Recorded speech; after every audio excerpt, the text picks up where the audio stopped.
انفجار دعوی بدلا.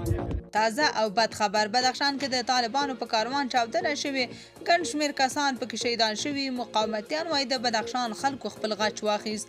جزئیات هم دلته وګورئ او چینل هم سبسکرایب کړئ. بدخشان کې د جنجالونو په دوام د یاد ولایت مرکز فیض آباد کې د طالبانو په نظامی کاروان چاودنه شوې. الجزیرې ټلویزیون د یو امنیتي سرچینې له قوله لیکلي چې د بدخشان په پیښه کې په امنیتي ځواکونو باندې برید شوی دی چې له امله یې 6 سرتیري شهیدان شوي او 14 نور ټپیان دي. عیني شاهدانو الجزیرې ته ویلي چې یو موټر سایکل کې ځای پر ځای شوي چاودېدونکي توکي په فیض آباد ښار کې د پل جوزون په سیمه کې د طالبانو یو پوځي کاروان چاودلی دی. د شاهدانو په وینا په دغه چاودنه کې د طالبانو یو رینجر موټر ویجاړ شوی او د پیښې شهیدان او ټپیان هم روغتون ته لیږدول شوي دي.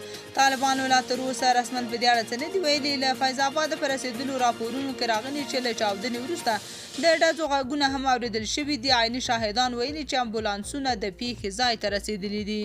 د بدخشان اوسېدونکو ویلي چې د طالبانو پر پوځي کاروان له برید وروسته په فیض آباد ښار کې نااعلان شوی پوځي وضعیت واکمن شوی دی. د فیض آباد یو اوسېدونکي وویل چې طالبانو د چاودنې ځای کلابند کړی او خلکو ته اجازه نه ورکوي چې له خپلو کورونو ووځي. تر اوسه د چاودنې مسؤلیت رسما کومې ډلې په غاړه نه ده اخیستی، خو ټولنیزو رسنیو کې بهرمېشت لنډغرانو لیکلي چې د بدخشان خلکو خپل غچ واخیسته.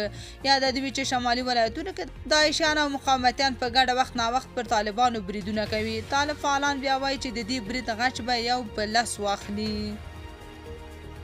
تاسو په دې اړه څه نظر لرئ؟ کومنټ کې شریک او چینل هم سبسکرایب کړئ.